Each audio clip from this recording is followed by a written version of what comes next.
اللهم يا رب هذه الدعوة التامة والصلاة القائمة آت محمدا وسنة الأولى وبعثت مقام محمود الذي وعدته. اللهم صل على محمد وعلى آل محمد كما صليت على إبراهيم وعلى آل محمد كما باركت على إبراهيم. اللهم أعوذ بك من ظلمات من شر اللهم اشرح لي صدري ويسر لي ويقتضي بالسر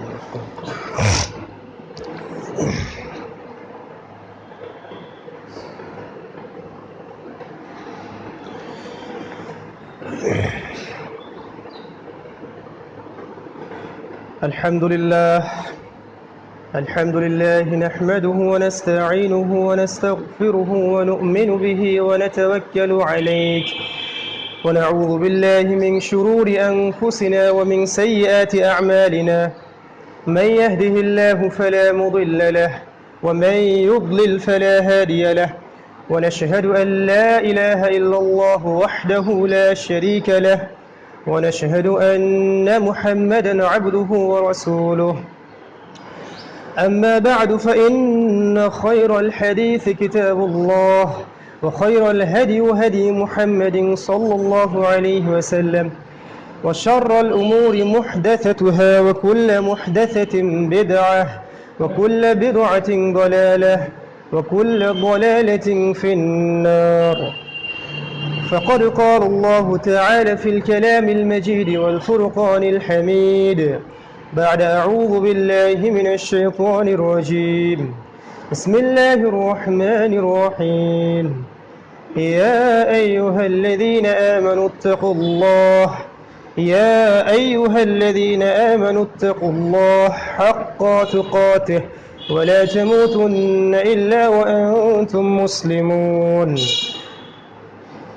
فقال رسول الله صلى الله عليه وسلم القرآن حجة لك أو عليك. যাবতীয় হামদ ও সানাহ সেই আল্লাহ সুবহানাহু ওয়া তাআলার জন্য, যে আল্লাহ রাব্বুল আলামিন আজকে জুমার দিনে আমাদেরকে সুস্থ শরীরে মসজিদে এসে জুমার খুতবা শ্রবণ এবং সালাত আদায়ের নিমিত্তে একত্রিত করেছেন। আমরা সকলেই অন্তরের অন্তঃস্থল থেকে শুকরিয়া আদায় করি আলহামদুলিল্লাহ। অতঃপর যাবতীয় দরুদ এবং সালাম মহান আল্লাহ প্রেরিত সর্বশেষ এবং চূড়ান্ত নবী মানবতার মুক্তির দূত মুহাম্মদুর রাসূলুল্লাহ সাল্লাল্লাহু আলাইহি ওয়াসাল্লামের প্রতি আমরা সংক্ষিপ্ত আকারে দরুদ পাঠ করি। আল্লাহুম্মা সাল্লি আলাইহি আল্লাহুম্মা বারিক আলাইহি। সম্মানিত মসজিদের মুসল্লিবৃন্দ, আজকের সংক্ষিপ্ত সময়ের জুমার খুতবায় আমার আলোচ্য বিষয় আখিরুজ জামান বা শেষ জামানা এবং মুমিনের করণীয়। এই বিষয়ে খুব সংক্ষিপ্ত সময়ে কিছু সারগর্ভ কথা আপনাদের সামনে উপস্থাপন করার চেষ্টা করব ইনশাআল্লাহ। ওয়া মা তাওফীকি ইল্লা বিল্লাহ আলাইহি তাওয়াক্কালতু ওয়া ইলাইহি উনীব। রব্বি ইশরাহ লি সাদরি ওয়া ইয়াসসির লি আমরি ওয়াহলুল উকদাতাম মিন লিসানি ইয়াফকাহু কওলি। আউযু বিকালিমাতিল্লাহি আত-তাম্মাতি মিন শাররি মা খালাক।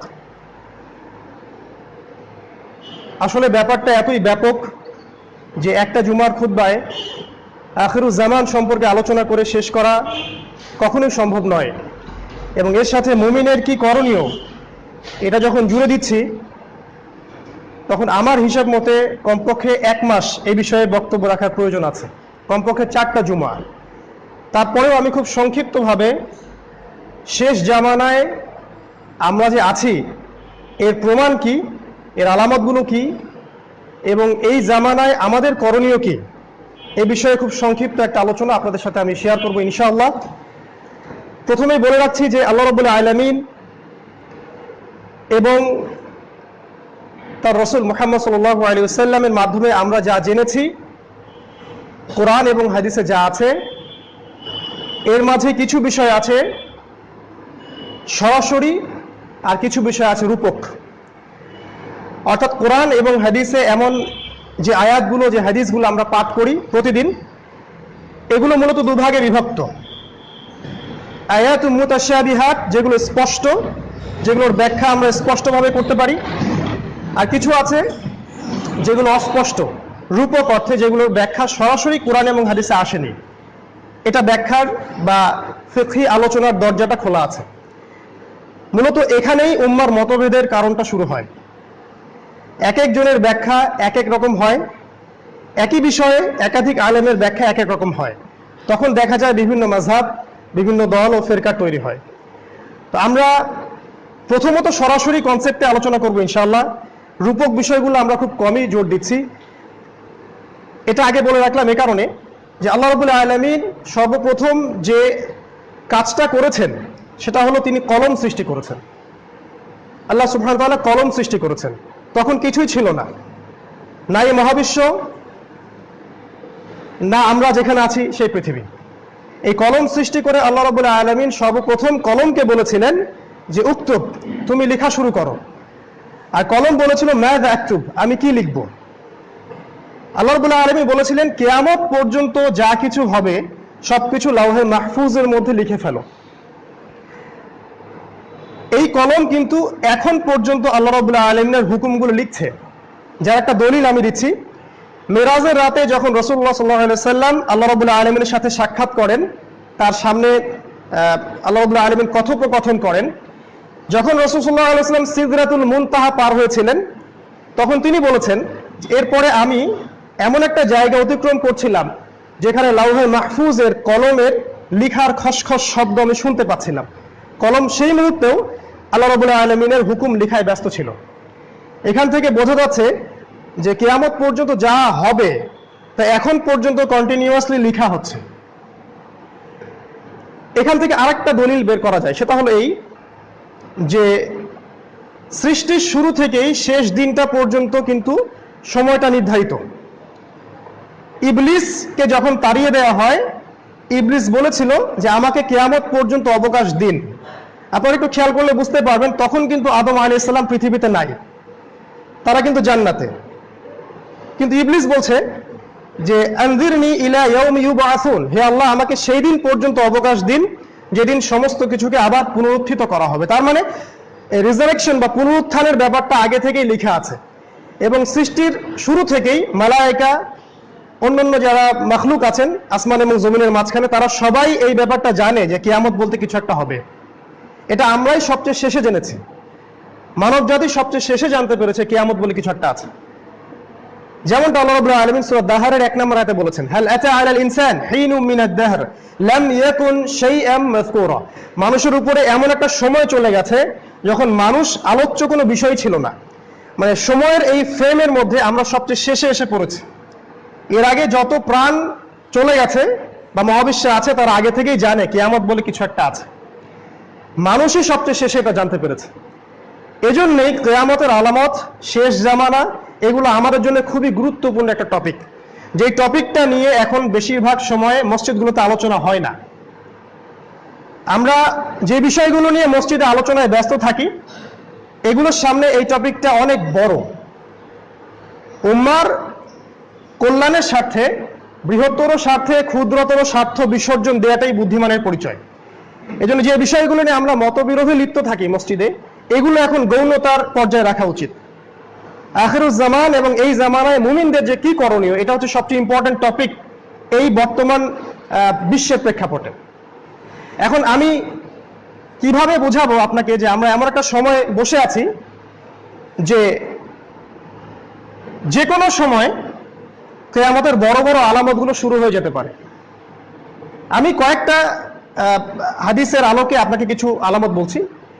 মূলত স্কলাররা, যত স্কলার আছেন মুসলিম বিশ্বের, তারা কিয়ামতের আলামতগুলোকে 3টা ভাগে ভাগ করেছেন। একটা হলো ছোট ছোট আলামত, একটা হলো মধ্যম আলামত, আর একটা হচ্ছে বড় আলামত। বেশিরভাগ স্কলার এই বিষয়ে একমত যে বড় আলামতগুলো এখনো স্পষ্টভাবে প্রকাশ হওয়া বাকি আছে। কিছু কিছু স্কলার বলেছেন রূপক অর্থে এগুলো প্রকাশ পেয়ে গেছে। আমি ওই তর্কে যাচ্ছি না। কিন্তু ছোট আলামত এবং মধ্যম আলামত যে প্রত্যেকটাই সমাজে দেখা যায়, এই বিষয়ে সব স্কলার একমত, সব উলামায়ে কেরাম এই বিষয়ে একমত। যেমন আপনি কখন ধরে নেবেন যে আপনার হাতে সময় একেবারেই নাই, যখন আপনি দেখবেন যে রাসূল সাল্লাল্লাহু আলাইহি ওয়াসাল্লাম নবী হিসেবে আগমন করেছেন। রাসূল সাল্লাল্লাহু আলাইহি ওয়াসাল্লাম বলেছেন আমি যে নবী হিসেবে এসেছি এটাই কিয়ামতের প্রথম আলামত। দ্বিতীয়ত তিনি বলেছেন যে কিয়ামতের আরো বড় বড় যে আলামতগুলো আছে তার মধ্যে অন্যতম হচ্ছে আমার মৃত্যু।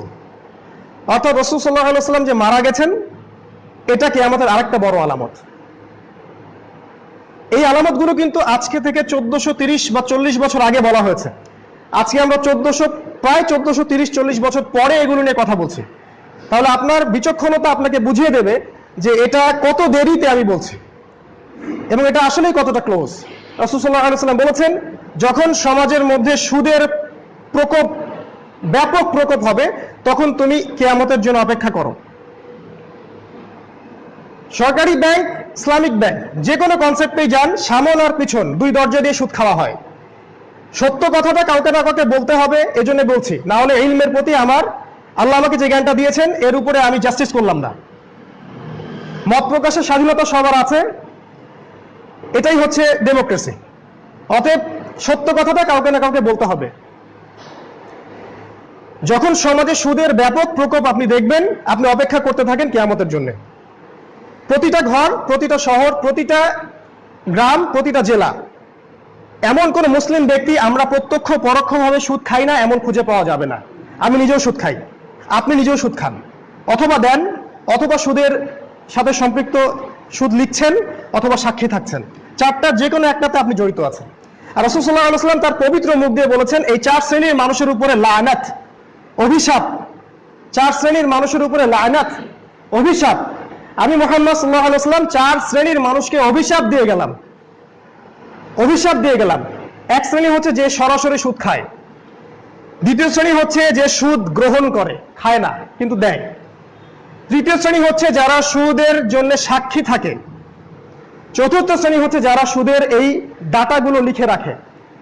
এই 4 শ্রেণীর মধ্যে পুরো ব্যাংকিং সিস্টেম পড়ে যাবে, কেউ আমরা এর বাইরে নই। তওবা, ইস্তেগফার এবং এগুলো থেকে বের হওয়া ছাড়া আপনার কাছে কোনো রাস্তা নাই, আমার কাছে কোনো রাস্তা নাই। রাসূল সাল্লাল্লাহু আলাইহি ওয়াসাল্লামের পবিত্র জবানে অভিশাপ, এটা আপনি চিন্তা করতে পারবেন না। রাসূল সাল্লাল্লাহু আলাইহি ওয়াসাল্লাম আনাস বিন মালিককে লক্ষ্য করে বলেছিলেন, আল্লাহুম্মা বারিক লাহু ফীমা আতাইতাহু, আল্লাহুম্মা বারিক লাহু ফি রিজকিহি ফি মালিহি ফি ওয়ালাদিহি। হে আল্লাহ, আপনি আনাস বিন মালিকের রুজিতে বরকত দিন, তার রিজিকে বরকত দিন, তার সন্তান সন্ততি বৃদ্ধি করুন, তাকে আপনি যা দিয়েছেন সবকিছুতে বরকত দিন। এটা হচ্ছে দোয়া, রাসূল সাল্লাল্লাহু আলাইহি ওয়াসাল্লামের দোয়া, মুখ থেকে একটা দোয়া। সবচেয়ে শেষে যে সাহাবী ইন্তেকাল করেছেন তাদের মধ্যে আনাস রাদিয়াল্লাহু আনহু একজন ছিলেন। তার মাল, তার সম্পদ, তার বয়সে এত বারাকা হয়েছিল যেটা অন্য সাহাবীদের হয়নি। এটা হচ্ছে দোয়ার বরকত। তাহলে নিঃসন্দেহে আপনাকে অভিশাপের বরকত বোঝাতে হবে না। অভিশাপ কি জিনিস, তার বারাকা কি হবে, এটা আপনি বুঝে নিন। রাসূল সাল্লাল্লাহু আলাইহি ওয়াসাল্লাম বলেছেন, আপনারা কিয়ামতের জন্য ওয়েট করুন যখন দেখবেন সমাজে মদ পান ব্যাপক হচ্ছে এবং মুসলিমরা মদ পান করবে কিন্তু মদের নাম অন্য দিবে, মদকে মদ বলবে না, অন্য কিছু বলবে। যখন আপনি দেখবেন সমাজের মধ্যে নারীদের বেহায়াপনা বেড়ে গেছে, তখন অপেক্ষা করতে থাকুন কিয়ামতের জন্য। আমরা যেখানে দাঁড়িয়ে খুতবা দিচ্ছি, এই এলাকা যে কোনো সময় আল্লাহর গজবে ডুবে যেতে পারে, যে কোনো সময় আল্লাহ রাব্বুল আলামিনের গজবে, ভূমিকম্পে এই মাটিগুলো ডুবে যেতে পারে। এখানে গলিতে গলিতে, রাস্তায় রাস্তায় জিনা হয়, ওয়াল্লাহি এখানে জিনা হয়, আল্লাহর কসম করে বলছি, এখানে রাস্তায় ঘাটে অলিতে গলিতে জিনা হয়। আল্লাহ রাসূল সাল্লাল্লাহু আলাইহি ওয়াসাল্লাম বলেছেন, ততক্ষণ কিয়ামত হবে না যতক্ষণ পর্যন্ত রাস্তার মোড়ে মোড়ে ছেলেমেয়েরা জিনা করবে না। তিনি ভাষা ব্যবহার করেছেন, গাধার মতো সঙ্গমে লিপ্ত হবে না। আপনি কি মনে করছেন যে রাস্তার মাঝখানে তারা নগ্ন হয়ে জিনা করবে? এটা বোঝানো হয়নি, এখন যা হচ্ছে তাই বোঝানো হয়েছে। আপনারা এতটা অশিক্ষিত নন যে আপনাদেরকে ভেঙে বোঝাতে হবে। আপনারা সবই জানেন, যে কোনো সময় এখানে আল্লাহর গজব আসতে পারে, যে কোনো সময়। কিছু কিছু স্কলার বলেছেন যে আমাদেরকে প্রত্যন্ত অঞ্চলে জমি কেনা দরকার এবং সপরিবারে সেখানে হিজরত করা দরকার, কারণ যে কোনো সময় এই মুসলিম কান্ট্রিতে যে অবস্থাগুলো হচ্ছে আল্লাহর গজব এগুলো ধসে যেতে পারে। যদি বাঁচতে চান তাহলে দিন নিয়ে পলায়ন করতে হবে। একটা হাদিসে রাসূল সাল্লাল্লাহু আলাইহি ওয়াসাল্লাম বলেছেন, শেষ জামানায় মুমিনের সম্পদ হবে, সবচেয়ে সেরা সম্পদ হবে কিছু বকরি, কিছু উট, কিছু গবাদি পশু, যেগুলো নিয়ে সে সমাজ থেকে পালিয়ে চলে যাবে, দিন নিয়ে কোনো প্রত্যন্ত অঞ্চলে গিয়ে বাঁচবে, তারপরেও ফিতনা থেকে বেঁচে থাকবে। আপনি তখন ধরে নেবেন যখন আপনার হাতে সময় একেবারেই নেই, যখন আপনি দেখবেন যে আমানতদার ব্যক্তিকে খেয়ানতকারী বলা হচ্ছে আর খেয়ানতকারী ব্যক্তিদেরকে সম্মান দেওয়া হচ্ছে। আপনি তখন ধরে নেবেন যখন কিয়ামত খুব কাছে, যখন দেখবেন সমাজের সবচেয়ে অশিক্ষিত, সবচেয়ে নিম্ন শ্রেণীর মানুষেরা সমাজকে নেতৃত্ব দিচ্ছে। সবচেয়ে অশিক্ষিত, সবচেয়ে নিম্ন শ্রেণীর মানুষরা সমাজকে নেতৃত্ব দিচ্ছে, রাষ্ট্রকে নেতৃত্ব দিচ্ছে। এই অশিক্ষিত দুনিয়াবী শিক্ষিত বোঝানো হয়নি, এখানে দিন, কোরআন, আল্লাহ, রাসূল এই শিক্ষাকে বোঝানো হয়েছে। যখন আপনি এই সিচুয়েশন দেখবেন, অপেক্ষা করতে থাকুন কিয়ামতের জন্য। যখন আপনি দেখবেন মসজিদগুলো চাকচিক্যময় হচ্ছে কিন্তু মসজিদ থেকে দিন উঠে যাচ্ছে, মসজিদগুলো চাকচিক্যময় হবে, এত চাকচিক্যময় হবে যে মসজিদ দেখলে মনে হবে আলিশান অট্টালিকা, কিন্তু সেখান থেকে হেদায়েতের আলো উঠে যাবে। যখন আপনি দেখবেন মসজিদের মধ্যে মানুষ গোল হয়ে জটলা পেকে বসে আছে এবং দুনিয়াবি আলাপ আলোচনায় ব্যস্ত আছে, তখন ধরে নিবেন যে কিয়ামত কাছে। যখন আল্লাহ রাসূল সাল্লাল্লাহু আলাইহি ওয়াসাল্লাম এমন ভাষা বলেছেন যে মানুষ আযান দিয়ে জামাতে সালাত আদায় করবে কিন্তু তাদের মধ্যে একজন মুমিন ব্যক্তিও খুঁজে পাওয়া যাবে না। রাসূল সাল্লাল্লাহু আলাইহি ওয়াসাল্লাম বলেছেন কিয়ামতের পূর্বে মানুষ সকালবেলা মুমিন থাকবে, বিকেল বেলা কাফের হয়ে যাবে, বিকেল বেলা মুমিন থাকবে, সকালে কাফের হয়ে যাবে। ইয়াবিউ রাজুলু দীনাহু লিগারজিদ দুনিয়া, মানুষ দুনিয়ার জন্য দিনকে বিক্রি করে দিবে। রাসূল সাল্লাল্লাহু আলাইহি ওয়াসাল্লাম বলেছেন কিয়ামত ধরে নিবে তখন খুব কাছে যখন দেখবে আলেমের সংখ্যা কমে যাচ্ছে, বক্তার সংখ্যা বেড়ে যাচ্ছে, শায়ের, বক্তা এদের সংখ্যা বেড়ে যাবে, আলেম স্কলার যারা সত্যিকারের আলেম তাদের সংখ্যা কমে যাবে। তখন মানুষ অজ্ঞদেরকে নেতা হিসেবে গ্রহণ করবে, তাদের কাছে ফতোয়া চাবে, তারা নিজেরাও পথভ্রষ্ট হবে, সমাজকেও পথভ্রষ্ট করবে। আপনি তখন ধরে নেবেন যখন যে কিয়ামত খুব কাছে, যখন দেখবেন সময় সংক্ষিপ্ত হয়ে আসছে, টাইম ক্লোজ হয়ে আসবে, অর্থাৎ একটা বছর চলে যাবে একটা মাসের মতো, একটা মাস চলে যাবে একটা সপ্তাহের মতো, একটা সপ্তাহ চলে যাবে একটা দিনের মতো, আর একটা ঘন্টা চলে যাবে আগুন জ্বালালে নিভাতে যতক্ষণ লাগে, একটা বারুদ জ্বালালে নিভাতে যতক্ষণ লাগে এতটুকু সময় একটা দিন চলে যাবে। আশা করি এটা আপনাদেরকে বুঝাতে হবে না। আজকে আপনি শুক্রবারে বসে আছেন, আপনার কাছে মনে হবে আগামীকালকে আরেকটা শুক্রবার আসছে। আমরা রমাজানের জন্য অপেক্ষা করেছি, রমাজান মনে হচ্ছে এক মাসের মধ্যে আবার এক বছর ঘুরে চলে আসবে। এর সাথে আরেকটা বিষয় খুব সম্পর্কিত আছে, সেটা হচ্ছে ভূমিকম্প। রাসূল সাল্লাল্লাহু আলাইহি ওয়াসাল্লাম বলেছেন কিয়ামতের আগে আগে ঘন ঘন ভূমিকম্প হবে, স্পেশালি পৃথিবীর পূর্ব দিক, পশ্চিম দিক এবং মদিনা মুনাওয়ারা, এখানে ভূমিকম্প হবে। পৃথিবীর পূর্ব দিক বলতে আমাদের সাইডটাকে বোঝানো হয়, আর পশ্চিম দিক বলতে ওই ইউরোপিয়ান সাইডটাকে বোঝানো হয়। এই দুইটা জায়গায় অচিরেই ভূমিকম্প হবে, এত বড় ভূমিকম্প হবে যেখানে অনেক মানুষ মহামারীর মতো মারা যাবে, এটা অবশ্যই হবে সামনে। আর এই ভূমিকম্পের সাথে সময় সংক্ষিপ্ত হওয়াটা জড়িত। প্রত্যেক ভূমিকম্পের সাথে পৃথিবীর রোটেশনটা বেড়ে যায়। আমরা যেভাবে ঘুরছি আমাদের সৌরজগতে, আমাদের কক্ষপথে, যতবার ভূমিকম্প হবে কক্ষপথে পৃথিবীর ঘূর্ণনের গতিটা বৃদ্ধি পায়। আমি সায়েন্সের স্টুডেন্ট হয়ে আমি এটা জানি যে পৃথিবীর রোটেশনটা বেড়ে যায়, আর পৃথিবী যত দ্রুত রোটেট করবে সময় তত দ্রুত চলে যাবে। অর্থাৎ এখন যদি আল্লাহ রাব্বুল আলামিন পৃথিবীর রোটেশনটাকে কমায় দেন, অর্থাৎ পৃথিবী যদি আস্তে আস্তে করে ঘোরে, তাহলে সময় বেড়ে যাবে, আমরা সহজে বৃদ্ধ হব না। আর যদি আল্লাহ রাব্বুল আলামিন পৃথিবীর রোটেশনটাকে বাড়িয়ে দেন, তাহলে খুব তাড়াতাড়ি দিন রাত চলে যাবে, আপনি খুব তাড়াতাড়ি বৃদ্ধ হয়ে যাবেন। এটাই রাসূল সাল্লাল্লাহু আলাইহি ওয়াসাল্লাম বলেছেন যে ভূমিকম্প বেড়ে যাবে, সময় সংক্ষিপ্ত হয়ে যাবে। রাসূল সাল্লাল্লাহু আলাইহি ওয়াসাল্লাম বলেছেন যে এই উম্মতের ব্যক্তিরা নাচ, গান, নর্তকী, মদ নিয়ে রাত যাপন করবে, আল্লাহ রাব্বুল আলামিন এদেরকে শুয়োর এবং বানরে পরিণত করবেন। আল্লাহ রাব্বুল আলামিন এদেরকে শুয়োর এবং বানরে পরিণত করবেন। আমি নিজে থেকে কিছুই বলছি না, হাদিসে যে ভাষা এসেছে আমি সেটাই বলছি। রাসূল সাল্লাল্লাহু আলাইহি ওয়াসাল্লাম বলেছেন কিয়ামতের আগে ফিতনা, হারাজ বেড়ে যাবে, মানুষ কথায় কথায় যুদ্ধে লিপ্ত হবে, মানুষ কথার চেয়ে অস্ত্রকে বেশি ব্যবহার করবে। ৭১ এটা হচ্ছে একটা যুদ্ধ, মালহামা এটা হচ্ছে একটা যুদ্ধ, অরাজকতা, হারাজ, সিরিয়া হারাজের উদাহরণ, ইয়েমেন এখন হারাজের উদাহরণ, আফগানিস্তান হারাজের উদাহরণ, পৃথিবীর যে কোনো জায়গায় আপনি যান সব হারাজ, রক্তপাত। আর এটাই ফেরেশতারা বলেছিলেন আল্লাহ রাব্বুল আলামিনকে, আপনি কি আদম সন্তানকে সৃষ্টি করবেন যে পৃথিবীতে গিয়ে রক্তপাত ঘটাবে? পৃথিবীতে এটাই করা হচ্ছে, পৃথিবীতে এখন একটাই কাজ করা হচ্ছে, রক্তপাত। এটা কিয়ামতের আলামত। আল্লাহ রাসূল সাল্লাল্লাহু আলাইহি ওয়াসাল্লাম বলেছেন হারাজ বেড়ে যাবে, মানুষ মানুষকে হত্যা করবে এমন ভাবে যে হত্যা করছে সে জানবে না আমি কেন তাকে হত্যা করছি, আর যে নিহত হবে সেও জানবে না কেন সে আমাকে মারলো। সুবহানাল্লাহ। কিয়ামতের অন্যতম আলামত হচ্ছে পুলিশ বাহিনীর সংখ্যা বেড়ে যাবে। রাসূল সাল্লাল্লাহু আলাইহি ওয়াসাল্লাম বলেছেন তারা সকাল করবে আল্লাহর গজবে, তাদের সন্ধ্যা হবে মানুষের অভিশাপে।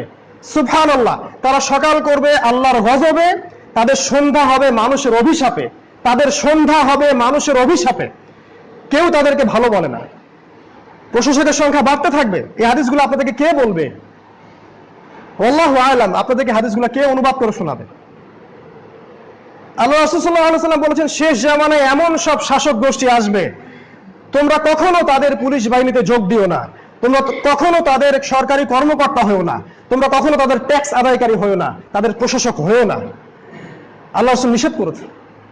রাসূল সাল্লাল্লাহু আলাইহি ওয়াসাল্লাম বলেছেন, কিয়ামতের আগে ব্যভিচার বৃদ্ধি পাবে, প্রত্যেক ঘরে ঘরে জেনা ঢুকে যাবে। রূপক ভাবে হোক আর সরাসরি হোক, প্রত্যেক ঘরে ঘরে জেনা ব্যভিচার ঢুকে যাবে। পরকীয়া প্রেম বেড়ে যাবে। মাকে তার সন্তান হত্যা করবে, বাবাকে তার সন্তান জবাই করবে, ধর্ষণ বেড়ে যাবে, নারীদের শ্লীলতাহানি করা হবে প্রত্যেক মোড়ে মোড়ে ঘরে ঘরে। প্রত্যেক শিক্ষা প্রতিষ্ঠান এবং যেখান থেকে মানুষ জ্ঞান শেখার দাবি করে সেখানে জাহেলিয়াত নেমে আসবে। এগুলো রাসূল সাল্লাল্লাহু আলাইহি ওয়াসাল্লামের কথা। রাসূল সাল্লাল্লাহু আলাইহি ওয়াসাল্লাম আরো বলেছেন, কিয়ামতের আগে মহামারী দেখা দিবে, ধ্বংসাত্মক সব বিপর্যয় নেমে আসবে। অর্থাৎ এমন সব রোগ ব্যাধির উদ্ভব হবে যেগুলো আজ থেকে 50 বছর আগে, 100 বছর আগে কেউ কল্পনাও করেনি কখনো। এবং এইসব মহামারীতে লক্ষ লক্ষ কোটি কোটি মানুষ মারা যাবে। এগুলো সব আলামত আমরা দেখতে পাচ্ছি। আমি যদি আলামত বলি আজকে খুতবা শেষ হয়ে যাবে। আমার আর একটা টপিক আছে যে আলামত যদি বুঝতে পারি তাহলে আমার করণীয় কি। আমি আপনাদের সময় বেশি নষ্ট করব না, কারণ জুমার দিন মূলত ব্রিফ কোনো আলোচনার সময় না। আপনারা যদি মক্কা মদিনা এখনো যান, সেখানে দেখবেন জুমার খুতবা হচ্ছে 20 থেকে 25 মিনিট। এখানে একটা হাদিস মনে পড়ে গেল যে একজন সাহাবী বলেছিলেন, যখন তোমরা দেখবে জুমার খুতবা অনেক লম্বা হচ্ছে, যখন তোমরা দেখবে জুমার খুতবা অনেক লম্বা হচ্ছে, তখন ধরে নিবে ওই যুগটা হচ্ছে অজ্ঞতার যুগ। ওই যুগটা হচ্ছে অজ্ঞতার যুগ, অর্থাৎ ওই যুগের বক্তারাও অজ্ঞ, ওই যুগের মানুষেরাও অজ্ঞ। একটা অজ্ঞ মানুষকে বোঝাতে অনেক কথা বলতে হয়, আর একটা বিজ্ঞ মানুষকে ইশারা দিলেই তিনি বুঝতে পারেন। আর যখন তোমরা দেখবে যে জুমার খুতবা হচ্ছে শর্ট এবং নামাজটা হচ্ছে লম্বা, তখন ধরে নিবে যে এই যুগটা হচ্ছে বিজ্ঞ মানুষদের যুগ। কারণ বিজ্ঞ লোকদেরকে বেশি কথা বলতে হয় না, অল্প ইশারা দিলেই তারা বুঝতে পারে। কিয়ামতের আলামত সম্পর্কে যে বইগুলো আছে আপনারা কালেক্ট করুন, পড়াশোনা করুন। সবচেয়ে বড় বড় কয়েকটা আলামত বলে শেষ করছে। আমাদের সামনে যে আলামতটা অপেক্ষা করছে একদম ঘরের কাছে, সেটা হচ্ছে আল মালহামা, মানে মহা বিশ্বযুদ্ধ। এই মালহামার সামনে প্রথম বিশ্বযুদ্ধ, দ্বিতীয় বিশ্বযুদ্ধ কিছুই না। আমরা যদি হিস্ট্রি জানি, আমরা দেখবো প্রথম বিশ্বযুদ্ধে কোটি কোটি মানুষ মারা গেছে, সেকেন্ড ওয়ার্ল্ড ওয়ারে প্রায় 7 থেকে 8 কোটি মানুষ মারা গেছে। পরিসংখ্যান আরো বেশি, মানুষ এগুলো বলে। শুধুমাত্র হিরোশিমা নাগাসাকিতেই কোটি কোটি মানুষ মারা গেছে। এগুলোর সামনে মালহামা কিছুই না, চীনা বাদামের মতো মনে হবে। যে মালহামাটা সামনে আসছে, যে মহা বিশ্বযুদ্ধ সামনে আসছে, তার সামনে এই প্রথম বিশ্বযুদ্ধ আর দ্বিতীয় বিশ্বযুদ্ধ কিচ্ছু না। আপনি বিশ্বাস করেন, কিছুই না। উদাহরণ দিচ্ছি, রাসূল সাল্লাল্লাহু আলাইহি ওয়াসাল্লাম বলেছেন যে শীঘ্রই ফোরাত নদী, ইউফ্রেটাস, যেটার নাম দিয়েছে ফোরাত, ফোরাতের নাম চেঞ্জ করে নাম দিয়েছে ইউফ্রেটাস। এখানে একটা কথা না বললে জাস্টিস হবে না। সেটা হলো যে নামগুলো কোরআন এবং সুন্নাহ এসেছে সেই নামগুলোকে চেঞ্জ করাটা ঠিক হয়নি, এটাও হারাম। নাম ছিল ইউফ্রেটাস, নাম ছিল ফোরাত, এটাকে চেঞ্জ করে দিয়েছি ইউফ্রেটাস। নাম ছিল কনস্টান্টিনোপল, চেঞ্জ করে দিয়েছি ইস্তাম্বুল। নাম ছিল জাজিরাতুল আরব, চেঞ্জ করে নাম দিয়েছে সৌদি আরব। সৌদি আরব নাম কোথা থেকে আসলো? এটা কি কোনো রাজবংশের দেশ? সৌদি আরবিয়া এটা কোনো নাম নয়, নাম ছিল জাজিরাতুল আরবিয়া। এর দুটো অংশ ছিল, একটা ছিল হিজাজ, একটা ছিল নাজদ। একটা ছিল হিজাজ, একটা ছিল নাজদ।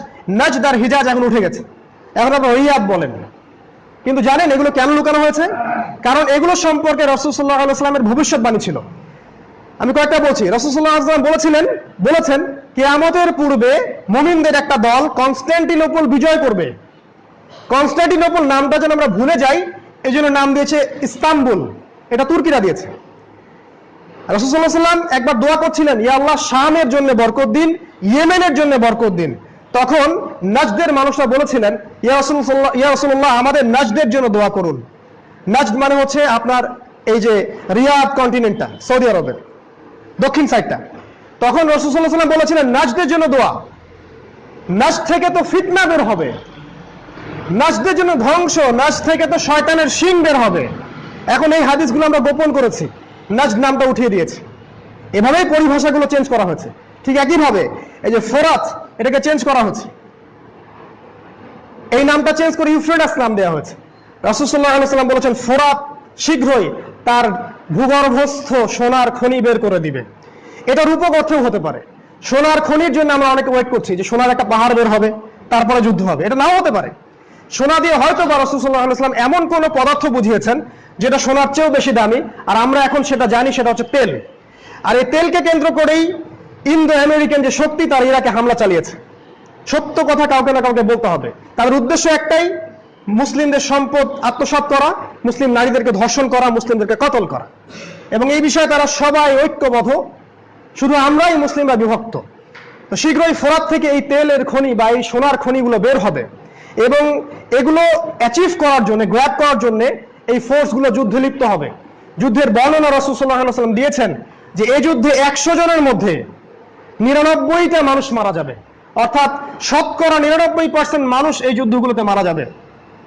এবং যে ব্যক্তি বেঁচে থাকবে সে আশা করবে যে আমি হচ্ছে সেই ব্যক্তি যে এই সম্পদ পাবো।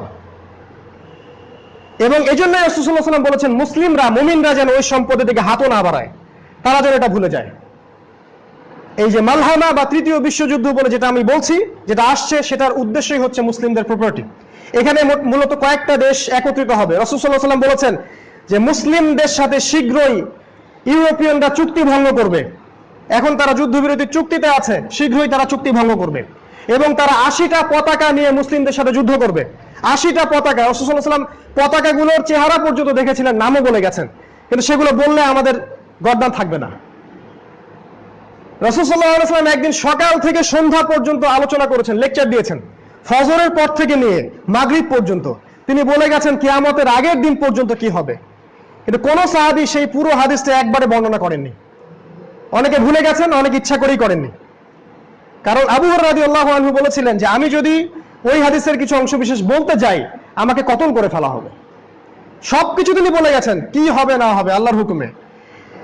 মুসলিমদের বিরুদ্ধে 80টা দেশ যুদ্ধে লিপ্ত হবে। রাসূল সাল্লাল্লাহু আলাইহি ওয়াসাল্লাম বলেছেন তাদের প্রত্যেকটা দেশের সাথে 12,000 করে সৈন্য থাকবে। 8 12 96, 9,60,000 সৈন্য মুসলিমদের সাথে শীঘ্রই যুদ্ধ করবে। কত সালের মধ্যে আমি বলতে পারবো না, 5 বছর, 10 বছর, 20 বছর, এটা আমি বলবো না, এটা বলার অধিকার আমার নাই। আমি গায়েবের খবর জানি না, কিন্তু এটা জানি এটা খুবই শীঘ্রই। কত বছর আল্লাহু আ'লাম। এগুলো হচ্ছে মালহামা। এই মালহামা প্রিপারেশন, এটা নিঃসন্দেহে নিউক্লিয়ার ওয়ার হবে। এখানে রাশিয়া ইনভলভ থাকবে ইনশাআল্লাহ, ইনশাআল্লাহ ওরা ইনভলভ থাকবে। এখানে ব্রিটেন ইনভলভ থাকবে, এখানে ইতালি ইনভলভ থাকবে, ফ্রান্স ইনভলভ থাকবে, এখানে আমেরিকা থাকবে ইনভলভ, এখানে মুসলিম কান্ট্রিগুলো ইনভলভ থাকবে। শেষমেশ এই যুদ্ধের পরিস্থিতিতে যেটা হতে পারে, ধারণা, এটা একটা হাইপোথিসিস, আমি শিওর বলতে পারবো না, কিন্তু আমেরিকার এই দাপট শেষ হয়ে যাবে। এর পরের পরাশক্তি হিসেবে পৃথিবীতে আসবে ইসরায়েল। মুসলিমদের জন্য এটা সুসংবাদ নয়, দুঃসংবাদ। এবং এরাই দজ্জালের উপাসনা করবে। এদেরকে নিশ্চিহ্ন করার জন্য আল্লাহ রাব্বুল আলামিন মাহদীকে পাঠাবেন, যখন আরব পেনিনসুলার মধ্যে গন্ডগোল লেগে থাকবে। এই বিষয়গুলো আপনাদেরকে কে বলবে? আল্লাহ পাক আপনাদেরকে দ্বীনের জ্ঞান অর্জন করার তৌফিক দান করুন, পড়াশোনা করার তৌফিক দান করুন। আমি যেটা বলতে যাচ্ছি সেটা হলো যে মালহামা বা কিয়ামতের সামনে যে তৃতীয় মহাবিশ্বযুদ্ধ, এটা খুব সামনে, খুবই নিকটবর্তী। এখন এই সব আলামত বললে আজকে জুমার খুতবা শেষ। আমি কয়েকটা আলামত আপনাকে খোরাক দিলাম, আপনি পড়াশোনা করে জেনে নিন। এখন আপনি কি করবেন? এই সিচুয়েশনে আপনার করণীয়টা কি? আপনি চাইলে এখন যেভাবে লাইফ লিড করছেন সেটাও করতে পারেন। এখন আমরা যেভাবে লাইফ লিড করছি, সকালে উঠে আমাদের চিন্তা থাকে দুপুরে কি খাবো, দুপুরে আমাদের চিন্তা হয় রাত্রে কি খাবো। আমাদের চিন্তা, যুবকদের চিন্তা হচ্ছে একটা সুন্দরী নারী, অথবা একটা ভালো সরকারি চাকরি, অথবা আমাদের মধ্যে যারা মহিলা, তাদের উদ্দেশ্য হচ্ছে ডিগনিটি অর্জন করা বেপর্দা হয়ে। তাদের ধারণা যত বেপর্দা হওয়া যাবে তত ডিগনিটি বা সম্মান বেড়ে যাবে, এটা ওদের ধারণা। কে জানি এদেরকে এটা শিখিয়ে দিয়েছে। যদি ডিগনিটি অর্জন করতে চান তাহলে নিজের আব্রু খুলে ফেলুন। কে দেখে আপনাদের গোশতের টুকরাগুলা? এইসব প্রতিটা মেয়ের সাথে একটা করে জিন শয়তান আছে, প্রত্যেকটাই মেয়ের সাথে একটা করে জিন শয়তান আছে, এবং অবশ্যই তারা জিনগ্রস্ত। এটা আমি প্রমাণ করতে পারবো, কেউ যদি আমাকে চ্যালেঞ্জ করে। তারা অবশ্যই জিনগ্রস্ত। এবং এখানকার ইউথ যারা আছেন, ইউথ জেনারেশন যারা আছেন, তাদের একটা মানে মহাপ্রলয় তাদের মধ্যে ঘুরপাক খায়। সেটা হলো হতাশা, তাদের বেকারত্ব, তাদের হতাশা, তাদের পরিবারের চাপ, তাদের একটা চাকরির সন্ধান, তারা কিভাবে কিছু টাকা আর্ন করবে, দিন নিয়ে তাদের কোনো ফিকির নাই। আল্লাহ তাদেরকে যে সময় দিয়েছেন, তাদের যৌবন দিয়েছেন, এটা নিয়ে তাদের কোনো ফিক্র নাই। কেন জানি তারা একটা মোহের পিছনে ছুটছেন, যে মোহটা পশ্চিমারা আপনাকে দিয়েছে। আপনার সেলফোন থেকে ল্যাপটপ পর্যন্ত, নেট থেকে শুরু করে আপনার পড়ার টেবিল পর্যন্ত সব কিছুই ইউরোপিয়ানরা নিয়ন্ত্রণ করছে। আপনি কোথায় যান, কি করেন, কতবার স্মার্টফোন স্ক্রল করেন, সবকিছু ইউরোপিয়ানদের কাছে ডাটা আছে। আপনি জানেন না যে ফেসবুকের মাধ্যমে আপনার ডাটাগুলো সবার কাছে আছে এবং তারা আপনার মানসিকতা নিয়ে খেলছে। তারা জানে যে আপনি কি ধরনের মাইন্ডেড মানুষ। তাহলে একটা গেম দিয়ে একজন মানুষকে আত্মহত্যা করানো যেত না, তারা আপনাকে কিনে নিয়েছে। আমাদের যুবকদেরকে এগুলো কে বুঝাবে, কে তাদের সাথে এগুলো নিয়ে কথা বলবে? আমাদের যুবকরা ক্যারাম খেলছে, দাবা খেলছে। সুবহানাল্লাহ, আল্লাহ পাক আপনাকে এই যৌবনটা দিয়েছেন শুধুমাত্র তার ইবাদত করার জন্য। আল্লাহ আপনাকে কিয়ামতের মাঠে জিজ্ঞাসা করা হবে আপনার যৌবন সম্পর্কে। প্রতিটা দিন, প্রতিটা রাত আপনি কিভাবে পার করেছেন। আপনার কাছ থেকে উম্মাহ জিহাদ আশা করে, আপনার কাছ থেকে উম্মাহ আশা করে আপনি উম্মার জন্য কিছু করবেন, আপনি কিছু মানুষকে দিন শিখাবেন, আপনি দিন রাত আল্লাহর পথে ব্যয় করবেন, এটা উম্মাহ আপনার কাছে আশা করে। আপনি ছুটছেন আপনার গার্লফ্রেন্ডের পিছনে। সুবহানাল্লাহ, সে আপনাকে কি দিবে? তাকে যদি আপনি পেয়েও যান, আপনি কখনো সুখী হবেন না। আজকে আমার টপিক না এটা নয় যে পারিবারিক বিষয়। আমি পারিবারিক বিষয়, প্যারেন্টিং সম্পর্কে আপনাদের সাথে আরেকদিন কথা বলবো ইনশাআল্লাহ, যদি সুযোগ হয়। আমি যেটা বলছি যে আমাদেরকে যে মোহের মধ্যে আকর্ষিত করে রাখা হয়েছে, এটাও রাসূল সাল্লাল্লাহু আলাইহি ওয়াসাল্লাম বলে গিয়েছিলেন যে তোমাদের সামনে আমি দাজ্জালের চেয়ে বেশি যে জিনিসটা ভয় পাই সেটা হচ্ছে দুনিয়া। দুনিয়ার মোহ চাকচিক্য তোমরা ডুবে যাবে। রাসূল সাল্লাল্লাহু আলাইহি ওয়াসাল্লাম বলেছেন যে সমস্ত কুফফাররা তোমাদের বিরুদ্ধে ঐক্যবদ্ধ হবে এমন ভাবে, যেমন ভাবে একটা দস্তরখানায় মানুষ খেতে বসে। সাহাবীরা অবাক হয়ে জিজ্ঞাসা করেছিলেন, ইয়া রাসূলুল্লাহ, আমাদের কি শক্তি কম থাকবে তখন? তিনি বলেছিলেন, না, তোমরা সংখ্যায় প্রচুর হবে কিন্তু তোমরা হবে আবর্জনার মতো। তোমরা সংখ্যায় প্রচুর হবে কিন্তু তোমরা হবে আবর্জনার মতো।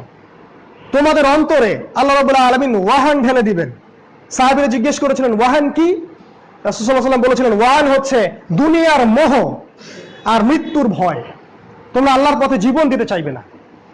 এই দুইটা জিনিস যখন তোমাদের মধ্যে পেয়ে বসবে, তখন কাফেররা তোমাদেরকে কুচি কুচি করে কেটে ফেলবে, এখন যেটা হচ্ছে।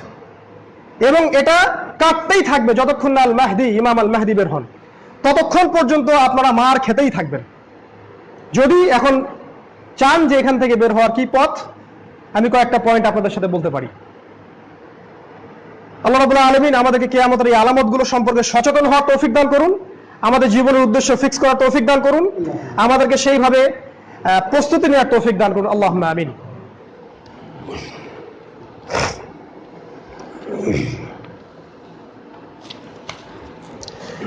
আলহামদুলিল্লাহি ওয়াহদা ওয়াসসালাতু ওয়াসসালামু আলা মান লা নাবিয়্যা বা'দা, আম্মা বা'দ। আউযু বিল্লাহি মিনাশ শাইতানির রাজীম। বিসমিল্লাহির রহমানির রহিম। আখির জামানে একজন মুমিনের করণীয় কি, এই বিষয়ে সংক্ষিপ্ত কিছু কথা বলছি। আমাকে 10 মিনিট সময় দিন। আমি সেই পয়েন্টটা থেকে শুরু করব যে পয়েন্টটা থেকে রাসূল সাল্লাল্লাহু আলাইহি ওয়াসাল্লাম শুরু করেছিলেন। আপনারা আমার কথা তখনই গ্রহণ করবেন যখন আপনাদের কাছে গবেষণা করে মনে হবে যে আমার কথাটা ঠিক। তার আগ পর্যন্ত মনে করার, আমার কথা ফলো করার কোনো দরকার নাই। আমি চাচ্ছি না যে আপনারা আমার কথা বা যে কোনো খতিবের কথা, যে কোনো স্কলারের কথা বিনা গবেষণায় বিশ্বাস করেন, এটা আমি মোটেই চাচ্ছি না। বরং আমার উদ্দেশ্য আপনাদেরকে পড়াশোনা ইনভলভ করা। আপনারা দিনের একটা সময় পড়াশোনার জন্য ফিক্স করবেন এবং দিন নিয়ে গবেষণা করবেন। যখন গবেষণা করে মনে হবে যে ঠিক আছে, কথাগুলো ঠিক, তখন আপনি প্রস্তুতি নেওয়া শুরু করেন। আমাদের কাছে মনে হচ্ছে এখনই সময়, দ্যাটস ওয়াই আমরা শুরু করেছি। আপনাকে আমি ওই পয়েন্টটা দিয়ে শুরু করব যেটা দিয়ে রাসূল সাল্লাল্লাহু আলাইহি ওয়াসাল্লামকে আল্লাহ শুরু করিয়েছেন। একটা সময় 1450 বছর আগে সমাজের যে অবস্থা ছিল, এখন সমাজের অবস্থা হুবাহু একই রকম, হুবাহু একই রকম। ওই সমাজে জেনা ছিল, এই সমাজে আছে। আইয়ামে জাহিলিয়াতে সুদ ছিল, এই সমাজে আছে। ওই সমাজে শিরক ছিল, এই সমাজে আছে। ওই সমাজে দ্বন্দ্ব এবং গোত্রীয় যুদ্ধ ছিল, এই সমাজে আছে। ওই সমাজে মাদক ছিল, এই সমাজে আছে। প্রত্যেকটা বিষয় এই সমাজে আছে যা আইয়ামে জাহিলিয়া ছিল। ওই সময় আল্লাহ রাব্বুল আলামিন তার নবীকে প্রথম যে কথাটা বলেছেন সেটা এটা ছিল না যে সালাত আদায় করো, সেটা এটা ছিল না যে কুরআন তেলাওয়াত করো, সেটা এটাও ছিল না যে শিরক করো না, সুদ খেও না, জিনা করো না। এগুলো কিছুই আল্লাহ বলেননি। আল্লাহ প্রথম যে কথাটা বলেছেন সেটা হচ্ছে ইকরা, পড়ুন। এটা তো আপনারা অনেকেই জানেন। আল্লাহ রাব্বুল আলামিন প্রথম যে ওহীটা করেছেন সেটা হচ্ছে ইকরা বিসমি রাব্বিকাল্লাযী খালাক, পড়ুন আপনার রবের নামে যিনি আপনাকে সৃষ্টি করেছেন। আপনি যদি জেনে যান যে আগামীকাল কিয়ামত হবে, তারপরেও আমার নসিহা হচ্ছে আজকে সারাদিন আপনি পড়াশোনা করেন।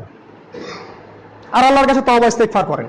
যদি কেউ আপনাকে বলে দেয় যে আগামীকাল কিয়ামত হবে, তাহলেও আপনার আজকের করণীয় হচ্ছে ইকরা, এই আদেশটা ফলো করা। আপনি সারাদিন পড়তে হবে। শেষ জামানায় একটা হাদিস আছে, শেষ জামানায় মানুষ আমল দিয়ে ঈমান টিকিয়ে রাখতে পারবে না। শেষ জামানায় মানুষ সকালে মুমিন থাকবে, বিকেলে কাফের হয়ে যাবে, বিকেলে কাফের থাকবে, সকালে মুমিন হবে। মানুষ দিনকে দুনিয়ার বিনিময়ে বিক্রি করে দিবে। এবং এই জামানায় মানুষ আমল করে করে করে ঈমান তাজা রাখতে পারবে না, শুধুমাত্র জ্ঞান চর্চা ব্যতীত। যত বেশি জ্ঞানের চর্চা হবে, তত বেশি ঈমান তাজা হবে। অতএব প্রথম নসিহত হচ্ছে ইকরা। আল্লাহ যেটা বলেছেন সূরা আলাকের 1 থেকে 5 নম্বর আয়াতে, পড়তে হবে। কি পড়বেন, কিভাবে পড়বেন, সবকিছু ডিটেলস বলার সময় নেই, তবে আমি বলছি পয়েন্টগুলো।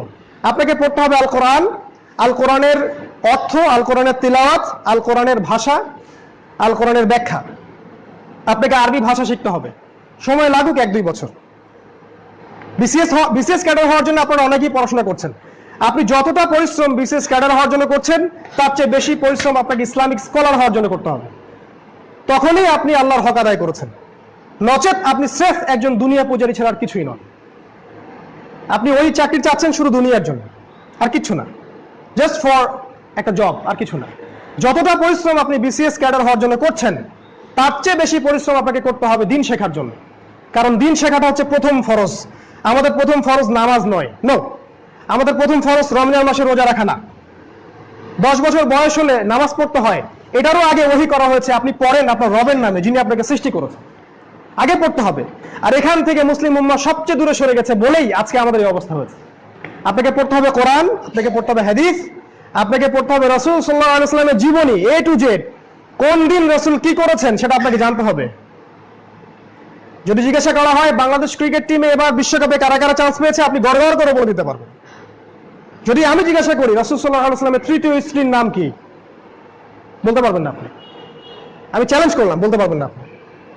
আপনাকে যদি জিজ্ঞাসা করা হয় রাসূল সাল্লাল্লাহু আলাইহি ওয়াসাল্লাম বদরের যুদ্ধ কোন মাসে করেছেন, কোন হিজরিতে, আল কোরআনে কতজন নবীর নাম আছে, আপনাকে যদি জিজ্ঞেস করা হয় কোরআনে সবচেয়ে বেশি কোন নবীর আলোচনা এসেছে, মুহাম্মদ শব্দটা কোরআনে কয়বার আছে, আপনি বলতে পারবেন না। বাট আপনাকে যদি আমি জিজ্ঞেস করি বলিউডের 10 জন তারকার নাম বলেন, আপনি পারবেন। আপনাকে যদি জিজ্ঞেস করি যে বাংলাদেশ ক্রিকেট টিমের টেস্ট দলের অধিনায়কের নাম কি, আপনি পারবেন। এমনকি তার ওয়াইফের নামও আপনি বলতে পারবেন। এটা আমাদের চরম একটা সাফল্য, আমি বলবো আর কি, দুনিয়াবী সাফল্য। সো পড়তে হবে, আপনাকে এই বিষয়গুলো পড়তে হবে, কোরআন, হাদিস, সিরাহ, এরপরে হচ্ছে ফিকহ। আহলুল হাদিস কমিউনিটির একটা সমস্যা আছে, সেটা হচ্ছে তারা ফিকহ পড়তে চায় না। এ কারণেই দেখা যায় যে তারা মুস্তাহাব বিষয়গুলো নিয়ে তর্ক করে, ফরজ বিষয়গুলো ছেড়ে দেয়। একটা মুস্তাহাব বিষয় নিয়ে তর্ক করে মসজিদ ভাগ হয়ে যায়, সেখানে ফরজ ঐক্যটা বিনষ্ট হয়ে যায়। কিন্তু এই মুস্তাহাব আমলটার চেয়ে ওই ফরজটা যে বেশি ইম্পর্টেন্ট ছিল, এই বেসিক মানে কমন সেন্সের অভাবে তারা ভোগে। সত্য কথা কাউকে না কাউকে বলতে হবে। আপনি তখনই আমার কথা গ্রহণ করবেন যখন আপনার কাছে মনে হবে কথাটা ঠিক, তার আগে গ্রহণ করার দরকার নেই। ফিট করতে হবে আপনাকে, কোনটা ফরজ, কোনটাকে আপনি বেশি প্রায়োরিটি দিবেন, তারপরে কোনটা, তারপরে কোনটা, তারপরে কোনটা। আপনাকে আরো পড়তে হবে ইসলামিক হিস্ট্রি, একদম রাসূল সাল্লাল্লাহু আলাইহি ওয়াসাল্লামের জীবনী শেষ থেকে নিয়ে আজ পর্যন্ত, কমপক্ষে প্রথম বিশ্বযুদ্ধ পর্যন্ত কি হয়েছে, অটোমান খেলাফত ধ্বংসের আগ পর্যন্ত আপনাকে পড়তে হবে। না হলে আপনি হতাশায় ভুগবেন, আপনার কাছে মনে হবে যে উম্মার অবস্থা খুব খারাপ। এর চেয়ে অনেক খারাপ অবস্থা আগে চলে গেছে, অনেক খারাপ অবস্থা আগে চলে গেছে। আপনাকে আরো পড়তে হবে সাম্প্রতিক বিশ্ব, মুসলিম বিশ্বের এবং সারা বিশ্বের কোথায় কি হচ্ছে, প্রত্যেকটা কারেন্ট অ্যাফেয়ার্স, প্রত্যেকটা নতুন বিশ্ব, প্রত্যেক দিনের নিউজ আপনাকে দেখতে হবে। নচেত এমন হবে আপনার ঘরের সামনে ফিতনা চলে আসছে, আপনার ঘরের দরজায়, আপনি টের পাবেন না। এই বিষয়গুলো পড়ুন। এই জন্য আল্লাহ রাব্বুল আলামিন প্রথমে বলেছেন পড়ুন। আপনাকে ফিতনার সময় পড়তে হবে। 2, জ্ঞান অনুযায়ী আমল করতে হবে। জ্ঞান অনুযায়ী আমল করতে হবে, এটা হচ্ছে সূরা আল ইমরানের 102 নম্বর আয়াতের ব্যাখ্যা। আল্লাহ বলেছেন ইয়া আইয়ুহাল্লাযীনা আমানু, হে মুমিনগণ, ইত্তাকুল্লাহ, আল্লাহকে ভয় করো, হাক্কা তুকাতিহ, ভয় করার মতো ভয় করো, ওয়ালা তামুতুন্না ইল্লা ওয়া আনতুম মুসলিমুন, পরিপূর্ণ মুসলিম না হয়ে মৃত্যুবরণ করো না। জানা অনুযায়ী আমল অবশ্যই করতে হবে। আল্লাহ পাক আমাদেরকে জানা অনুযায়ী আমল করার তৌফিক দান করুন, আল্লাহুম্মা আমিন। 3য় বিষয়, সেটা হলো আপনাকে পরিবারের ব্যাপারে ফোকাস করতে হবে। আপনার পরিবার, আপনার ফ্যামিলি, আপনার ফ্যামিলির প্রত্যেকটা মেম্বার, আপনার মা, আপনার বোন, আপনার স্ত্রী, আপনার সন্তান, আপনি নিজে ব্যক্তিগতভাবে আগে যখন আপনি আত্মসমর্পণ করবেন, ইসলামে পরিপূর্ণ ঢুকে যাবেন, তারপর আপনার কাজ হচ্ছে ফ্যামিলিকে কন্ট্রোল করা। আপনার ফ্যামিলির মেম্বারদেরকে অনেক আগেই মানুষ ছিনিয়ে নিয়ে গেছে আদর্শ দিয়ে, আপনি টের পান নাই। আমার ওয়াইফের মাঝখানে, আমার ওয়াইফের মাথায় হয়তোবা ভারতীয় সংস্কৃতির আগ্রাসন ঢুকে গেছে, আপনি জানেনই না। একটা সিরিয়াল দেখার জন্য আপনাকে ভাত না দিতে সে রাজি আছে, অথচ ওইটা আপনার জন্য ফরজ ছিল তার জন্য। আজকে আমাদের মা বোনদেরকে, আমাদের যুব সমাজকে এবং আমাদের ব্রেন ওয়াশ করে দেওয়া হয়েছে পশ্চিমা সংস্কৃতি দিয়ে, ভারতীয় আগ্রাসন দিয়ে এবং দেশীয় এইসব প্রগতির নামে সংস্কৃতি দিয়ে। আপনার ছেলেকে তার অনেক আগেই জেনাকার বানিয়ে ফেলেছে, আপনি টের পান নাই। আমরা হালাল ভেবে এমন অনেক রুজির পিছনে ঘুরছি যেগুলো হারাম স্পষ্ট, আমি টের পাচ্ছি না। অতএব পরিবারের ব্যাপারে সচেতন হন। আল্লাহ রাব্বুল আলামিন সূরা তাহরিমের 6 নম্বর আয়াতে বলেছেন যে কু আনফুসাকুম ওয়া আহলিকুম নারা, হে মুমিনগণ তোমরা নিজেরা জাহান্নামের আগুন থেকে বাঁচো, তোমাদের পরিবার বর্গকে বাঁচাও, এটা আপনার দায়িত্ব। আপনাকে সমাজ, দেশ, রাষ্ট্র নিয়ে এখন চিন্তা করতে হবে না, আপনি পরিবারকে নিয়ে চিন্তা করেন। আপনার ছেলে, আপনার মেয়ে, আপনার স্ত্রী, আপনার সন্তান। আমাদের পরবর্তী প্রজন্মের জন্য কিছু করে যান, যাতে করে তারা এমন একটা প্রজন্ম হয়ে গড়ে ওঠে যারা মুসলিম উম্মাহকে নেতৃত্ব দিতে পারবে। আমরা যা করেছি সেটা ভুলে যান, তওবা করুন, ইস্তেগফার করুন, কিন্তু ওদের জন্য এমন কিছু করা আমাদের উচিত যেটা আমরা পাইনি। আল্লাহ তৌফিক দান করুন, আল্লাহুম্মা আমিন। পরিবার গঠনের জন্য সবচেয়ে ভালো ওয়ে হচ্ছে পরিবারে পড়াশোনার চর্চা করা, সেখানে তালিমের ব্যবস্থা করা, পরিবার বর্গকে অলওয়েজ দিনই ব্যাপারে ইনভলভ রাখা, কমিউনিটি গড়ে তোলা। এক কথা, একটা কমিউনিটি গড়ে তোলা। একা একা ঈমান নিয়ে টিকে থাকা যাবে না, সম্ভব না। একা একা ঈমান নিয়ে বেঁচে থাকা সম্ভব নয়। আত্মকেন্দ্রিকতা ইসলাম শিখায় না। আল্লাহ আমাদেরকে হেফাজত করুন। 4, হালাল রুজির পিছনে ছুটুন।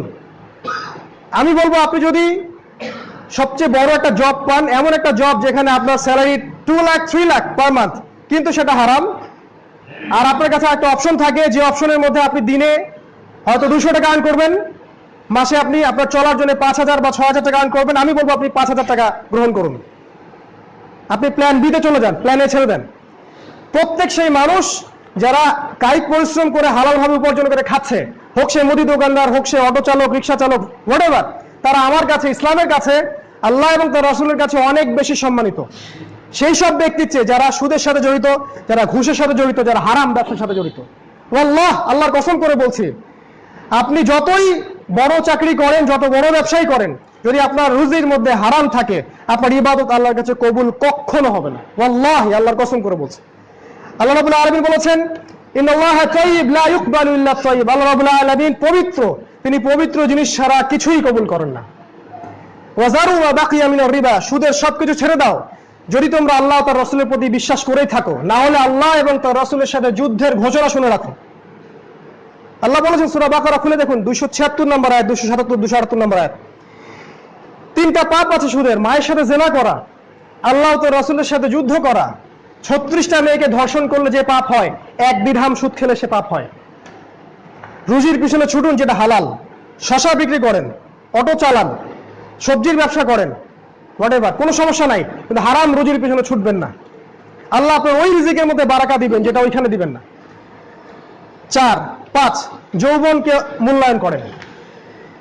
এখানকার যারা যুবক আছেন তাদের প্রতি আমার নসিহা, আমি একজন যুবক, আমার নসিহা আপনাদের প্রতি এটাই, নিজের জীবনের উদ্দেশ্যটা সম্পর্কে চিন্তা করেন। কেন আপনাকে আল্লাহ সৃষ্টি করেছেন এটা নিয়ে সারা রাত ভাবেন। হয়তো আপনার মনে কোনো কষ্ট আছে, হয়তো বা হতাশা আছে, পারিবারিক চাপ আছে, আপনার চাকরি নাই, বেকারত্ব আছে। আমি যুবক, আমি তো বুঝি আপনার সাইকোলজি। আপনি ঠান্ডা মাথায় একটু দাঁড়ান, আপনি যে ছুটে চলছেন একটু দাঁড়ান, রিল্যাক্স হন, রিল্যাক্স হয়ে ঠান্ডা মাথায় সারা রাত একটু ভাবেন যে আল্লাহ রাব্বুল আলামিন আপনাকে যে সৃষ্টি করেছেন, যদি আপনাকে আল্লাহ সৃষ্টি না করতেন তাহলে কি হতো? কি হতো? কিছু হতো না। ধরেন আপনি দুনিয়াতে নাই, কি হবে? কিছুই হবে না, কোনো কিছুই থেমে থাকবে না, কিচ্ছু থেমে থাকবে না, সবকিছুই চলবে, পৃথিবীর রোটেশন বন্ধ হয়ে যাবে না। অতএব আপনি কেন এত প্রেশার নিচ্ছেন? আপনাকে আল্লাহ সৃষ্টি করেছেন যৌবন কালটা আল্লাহর পথে ব্যয় করার জন্য, আর এখানে আপনি পরিপূর্ণ শান্তি খুঁজে পাবেন। অ্যাকোস্টিক গিটারের মধ্যে শান্তি নাই, ক্যারাম দাবা লুডুর মধ্যে শান্তি নাই।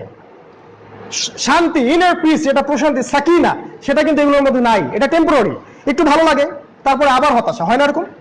আমি কি সত্যি বলছি না? আমি তো যুবক, একটা সময় আমার জীবনের উদ্দেশ্য ছিল আমি বাংলাদেশ ক্রিকেট টিমের ওপেনিং ব্যাটসম্যান হব। আমি আমার জীবনে 10টা বছর ঢেলে দিয়েছিলাম। Even I was very close, আমি আন্ডার 19 পর্যন্ত খেলেছি। একটা সময় গিয়ে আমার বুঝ এটা এসেছে যে এটা আমার জীবনের উদ্দেশ্য না। আল্লাহ পাক এই জন্য আমাকে সৃষ্টি করেননি। হয়তো বা আল্লাহ পাক আমার দ্বারা কিছু চাচ্ছেন, আল্লাহ আমাকে একটা সুযোগ দিয়েছেন, একটা অপরচুনিটি, 30 বছর, 40 বছর বা 50 বছর, এর বেশি সময় হয়তো আপনি পাবেন না, এর বেশি সময় আমরা পাবো না। আমাদের বৃদ্ধদের মতো আমরা হয়তো বুড়ো হওয়ার সময় পাবো না। ওয়াল্লাহি এটা সত্যি বলছি, কারণ সামনে আমাদের ভয়ঙ্কর সময় আছে। যদি আপনি এখন সচেতন না হন, আপনার জীবনের উদ্দেশ্য ফিক্স করতে না পারেন, সমস্যা আছে। আমাদের যুবকদের প্রধান সমস্যা হচ্ছে তারা তাদের জীবনের উদ্দেশ্য ফিক্স করতে পারেনি। তারা আসলেই জানে না তারা কি চাচ্ছে। আপনি আমাকে বিশ্বাস করেন, তারা আসলেই জানে না তারা কি চাচ্ছে। একটা পর্যায়ে গিয়ে আপনার মনে হবে যেটা ভুল, ট্র্যাক ওয়াজ ভুল, রং ট্র্যাক, আপনার ভুল মনে হবে। ওই সময়টা যেন অনেক দেরি না হয়ে যায়, এজন্য এখনই ঠান্ডা মাথায় চিন্তা করেন আল্লাহ পাক আপনার কাছে কি চান। আপনার মাঝে পোটেনশিয়াল আছে, সম্ভাবনা আছে, আপনি ওটাকে আল্লাহর পথে কাজে লাগান। আমাদের পরিবারের পিতা মাতাদেরও কিছু সমস্যা আছে, একটু না বললেই না। তারা এতটাই বেশি তাদেরকে ইকোনমিক্যালি ফোর্স করে যে তারা বিপথে যেতে বাধ্য হয়। আপনি আপনার সন্তানের পোটেনশিয়ালটা দেখেন, তার মধ্যে কোন প্রতিভা আছে সেটার দিকে আপনি তাকে ফোকাস করতে দেন। আপনি চাপ দিন না তোমাকে ডাক্তার হতেই হবে, তোমাকে ইঞ্জিনিয়ার হতেই হবে, নো। আপনি দেখেন তার মধ্যে কি প্রতিভা আছে, আপনি ওই দিকে তাকে ছেড়ে দেন। আল্লাহ আমাদের যুবক ভাইদেরকে হেদায়েত করুন, আল্লাহুম্মা আমিন। 6, দাওয়া। ইসলামের দাওয়া আপনাকে ঘরে ঘরে পৌঁছানোর চেষ্টা করতে হবে। আমি জানলাম জামানা শেষ, অনেক ক্লোজ, আমি যদি উম্মাহকে সতর্ক না করি তাহলে আমি দায়বদ্ধ থাকবো। অতএব আমরা যারা এগুলো নিয়ে পড়াশোনা করছি, আমাদের উচিত দিন রাত ওয়াকফ করে দেয় আল্লাহর পথে, যাতে মানুষ সতর্ক হতে পারে, উম্মার কোনো খেদমত হয়। 7, ঐক্যের প্ল্যাটফর্ম তৈরি করা। মুসলিম উম্মার মধ্যে একটা ঐক্যের অভাব আছে। আমাদেরকে দলাদলি রেশারেশি ভুলে মুসলিম একটা উম্মাহ, মুসলিম ভিলেজ তৈরি করতে হবে, যেখানে সব মুসলিমের মধ্যে কোনো সাম্প্রদায়িক পরিচয় থাকবে না। সে হোক শাহরাফি, হোক আহলে হাদিস, হোক শাফিঈ, মালিকি, হাম্বলি, হোয়াটএভার, কোনো সমস্যা নাই। আমরা দিন শেষে মুসলিম, আমরা দিন শেষে একজন মুসলিম, এটাই আমাদের সবচেয়ে বড় সাম্প্রদায়িক পরিচয়। এই প্ল্যাটফর্ম তৈরি করতে না পারলে আমাদের এক ভাই রক্ত ঝরবে, আমরা হাসবো, যেটা হচ্ছে এখন। এক ভাইকে আঘাত করলে আমরা হাসি, আমরা মনে করি সে তো ইন্ডিয়ান মুসলিম, সমস্যা কি, সে তো পাকিস্তানের মুসলিম, ওদের সাথে আমাদের যুদ্ধ হয়েছে, ওদের জন্য দোয়া করাও তো হারাম আমাদের কাছে। একজন ইয়েমেনে মার খাচ্ছে, আমার কোনো মাথা ব্যথা নাই। সিরিয়া মুসলিমদেরকে কচুকাটা করা হচ্ছে, আমাদের কোনো মাথা ব্যথা নাই, কারণ সে তো সিরিয়ান মুসলিম, সে তো ইয়েমেনের মুসলিম, সে তো পাকিস্তানি, সে তো আফগানি, আমি বাংলাদেশি।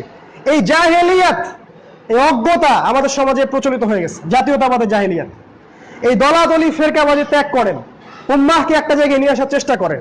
উম্মার বৃহত্তর স্বার্থে ক্ষুদ্রতর স্বার্থ বিসর্জন দেওয়া লাগতে পারে। আমার পাশের লোকটা আমার সাথে পায়ে পা লাগায় নাই, জোর করে ঠেলা দিয়ে লাগানোর কোনো দরকার নাই। তার যদি একটা ফিকহি বুঝ থাকে, সে সেটা করুক। আমি এইভাবে তাকে শোধরাতে পারবো না, তাকে নিয়ে আমাকে ঠান্ডা মাথায় বসতে হবে। যদি আপনি মনে করেন আপনারটা সঠিক, আপনি আলোচনায় বসেন, ঝগড়া করবেন না।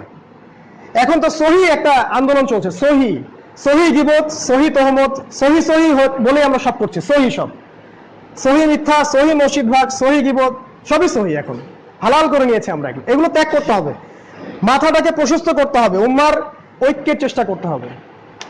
সে যে দেশেই থাক, যে মাযহাব বিলং করুক, সে আমার ভাই, এই কনসেপ্টটা তৈরি করতে হবে। 8 নম্বর হচ্ছে শারীরিক, মানসিক আর অর্থনৈতিক শক্তি অর্জনের চেষ্টা করা।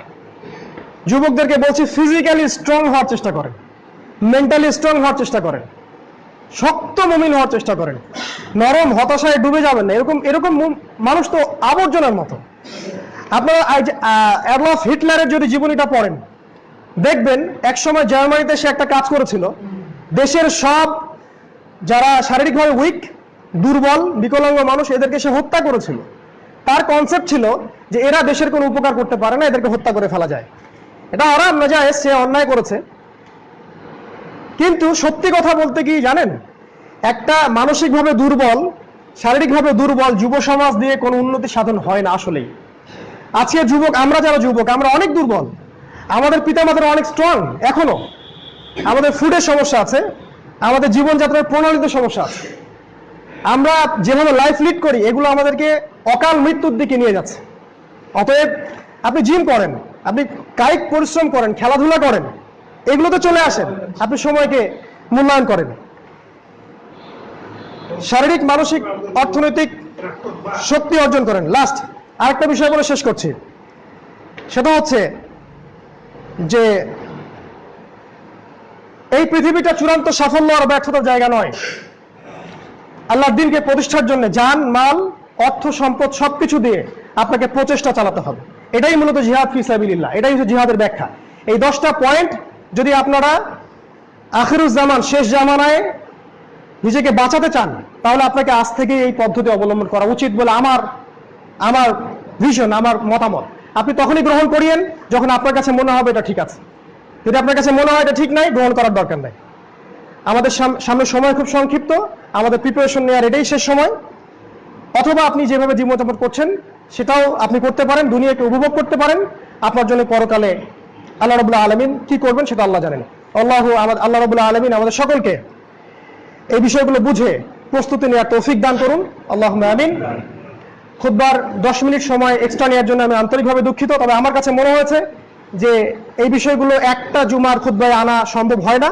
আমি পয়েন্টগুলোকে আনার চেষ্টা করেছি আপনাদেরকে চিন্তার খোরাক দেওয়ার জন্য। যদি কেউ বিরক্ত হয়ে থাকেন আমাকে মাফ করবেন। আল্লাহ রাব্বুল আলামিন আপনাদের সকলকে দ্বীন ইসলামের আলোয় আলোকিত করুন, আল্লাহুম্মা আমিন। আপনাদেরকে আল্লাহ রাব্বুল আলামিন দুনিয়া আখিরাতে বারাকা দান করুন, আল্লাহুম্মা আমিন। আপনাদের অসুস্থতা আল্লাহ দূর করে দিন, আপনাদেরকে হালাল রিজিকের ব্যবস্থা করুন। আল্লাহ পাক আপনাদেরকে দ্বীনের জ্ঞান অর্জন করার তৌফিক দান করুন। আল্লাহ রাব্বুল আলামিন আপনাদের ইহকাল এবং পরকাল উভয় জগতে আল্লাহ পাক আপনাদেরকে সুখী করুন। যুবক ভাইদেরকে আল্লাহ রাব্বুল আলামিন ইসলামের দিকে নিয়ে আসুন, তাদের দ্বারা ইসলামের খিদমত কবুল করুন। আল্লাহুম্মা আমিন। আকুলু কওলি হাযা আস্তাগফিরুল্লাহ লি ওয়া লাকুম ওয়া লিসাইরিল মুসলিমিন। বারাকাল্লাহু লানা ওয়া লাকুম বিল আয়াতিল হাকীম। ইন্নাহু তাআলা জাওয়াদুন কারীমুন বাররুর রাউফুর রহিম। কুমু লিস-সালাতি ইয়ারহামুকুমুল্লাহ। সালাতের জন্য দাঁড়িয়ে যান, আল্লাহ আপনাদেরকে রহম করুন।